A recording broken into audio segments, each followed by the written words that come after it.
एक बड़ा पावन प्रसंग मैं सुनाता हूं। एक बार प्रभु वन में अपने मित्रों के साथ विचरण कर रहे थे। वहां पर एक भयंकर बड़ा गिरगिट को देखा और उस गिरगिट को देखकर ग्वाल वालों ने कहा, कन्हैया कन्हैया, ऐसा गिरगिट तो मैंने अपने जीवन में नहीं देखा।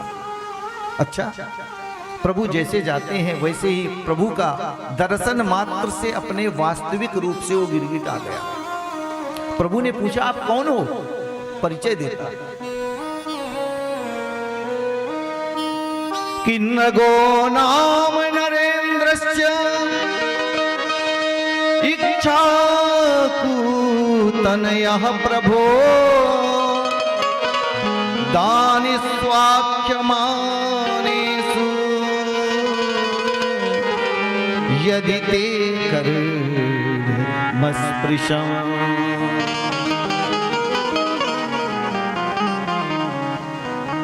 सामने ब्रह्म खड़ा है, फिर भी जीव के अंदर अहंकार के बीज अंकुरित है। अभी अभी प्रभु की कृपा से उस गिरगिट की योनि से अपने वास्तविक स्वरूप में आया। प्रभु ने पूछा, कौन हो?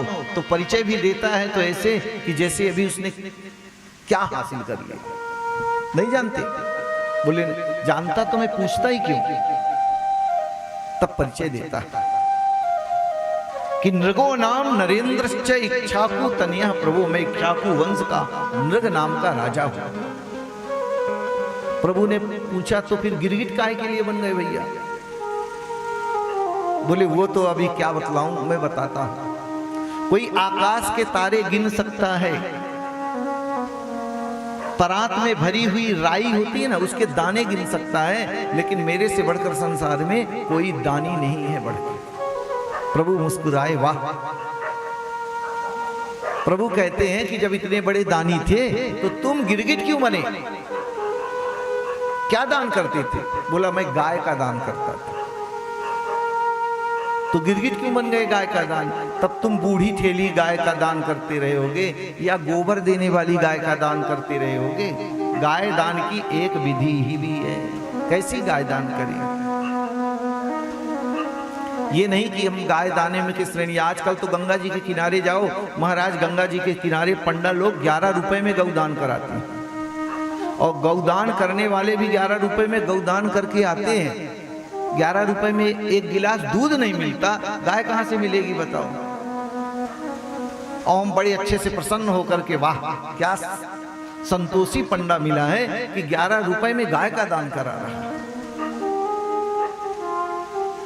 तो उसमें हम अपना तो नुकसान कर ही रहे हैं, अपने कुल में कलंक लगा रहे हैं।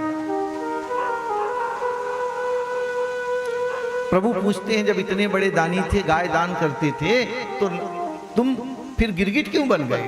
बोला, क्या बतलाऊं, ये भी एक दुर्भाग्य की बात है।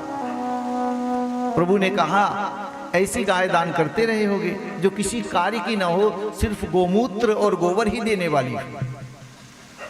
तो कहते, नहीं, मैं गाय जो दान करता था, कैसी गाय दान करनी चाहिए ये भागवत बताती है। ये नहीं नाम की गाय दान करे। एक जो 28 नरक हैं, उसमें एक बैतरणी नाम का नरक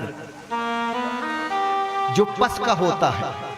पस जो फोड़े होते हैं कैसी निकलती है, उसमें छोटे छोटे कीड़े होते हैं, वो जीव को खाते रहते हैं। उस समय धर्मराज जब पूछते हैं कि क्या तुमने अपने जीवन में कभी गौदान की है? अगर किए हो तो वहां पर प्रत्यक्ष प्रकट होती है। अच्छा महाराज, कैसी गाय दान करनी चाहिए बताए? कि पयस्वनी तरुणी शीला रूप गुणोपपन्ना कपिला हेम श्रृंगी। कैसी गाय का दान करें? बोले, पयस्वनी तरुणी, जवान गाय का, बूढ़ी गाय का दान नहीं है। और बोले, शील रूप गुणोपपन्ना, उसकी कोई सींग टूटी नहीं होनी चाहिए, खंडित गाय नहीं, न लंगड़ी गाय न खंडित गाय। लाला ने कल मेरे को बोला, शास्त्री जी मैं गाय दान करूंगा लेकिन एक पैर से लंगड़ी है। मैं कहा कभी भूल के न करना। 3 पैर वाली है, 3 पैर वाली, तो ऐसी गाय का दान नहीं होता है। गाय कैसी हो? बोले गुणोपपन्ना, पयस्वनी तरुणी रूपशीला, जवान हो, दूध देने वाली हो, सबक्षा। और कैसे? बोले न्यायार्जिता धन, न्याय के पूर्वक कमाए हुए धन से लाई हुई। अन्याय वाला कौन सा धन है? बोले अन्याय वाला मतलब चोरी करके जो धन लाया जाए, वो धन से की हुई गाय, चोरी दी हुई, उसका पुण्य नहीं मिलता है। न्यायार्जिता रूप्य खुरा सवत्सा दुकूल माला भरणा ददाहम, दुकूल भरणा ददावहम। इसीलिए गौदान करें, पर आज गाय दान करने में भी प्रायश्चित लगता है। दे तो दें, ब्राह्मण ले जाते हैं। अभी एक दिन बता रहे थे कोई वक्त कि एक गाय हमने देखी, उसके मुख पर लोगों के खेत में खाने गई होगी, तो तार से, मोटा जीआई तार से, प्लास से बांध करके और उसको गाय को छोड़ दिया। तो आजकल गाय तो दान करने वाले मिल जाते हैं, पर सामने वाला की क्या नियत है, ले जाएगा, कहीं छोड़ दिया तो पाप किसको लगेगा? दाता को। क्योंकि हमने पात्रता नहीं देखी किसको देना चाहिए। बताओ, खेत खाने वो गई होगी और उसके मुख में प्लास से वायर लगा करके और कितने दिन से पड़ी हुई थी। बोले हमने शास्त्री जी फिर खोला उसको, और जब खोला तो गिरने लगी। अपने वो थोड़ी जानती है गाय कि ये तुम्हारा खेत नुकसान हो रहा है कि क्या, वो तो पेट भर रही, बुद्धि तो मनुष्य में दी, तो तुम पशु से भी ज्यादा सोचनीय। पहले के जमाना में चारागाह रहते थे, तो चारागाह बचे ही नहीं, वो कहां जाएगी? पहले चारागाह लोग छोड़ते थे जिसमें पशु चरते थे, अब खेतों में आकर चरती है। इसीलिए तो पूछे कि फिर तुम गिरगिट क्यों बने? तब बतलाते हैं, हे राजन, मेरे पास एक गाय थी, नित्य मैं एक ब्राह्मण को गाय दान करता था, परंतु एक दिन मैंने जिस ब्राह्मण को गाय दान करी वो घर ले गया, इसके बाद वो गाय आकर के मेरे गायों से मिल गई। मैंने वही गाय दूसरे दिन अनजाने से दूसरे ब्राह्मण को दान कर दी। जिसको पहले किया था लेने आ रहा था, जिसको आज किया वो खुशी खुशी लेकर के जा रहा था, दोनों आपस रास्ते में मिल गए।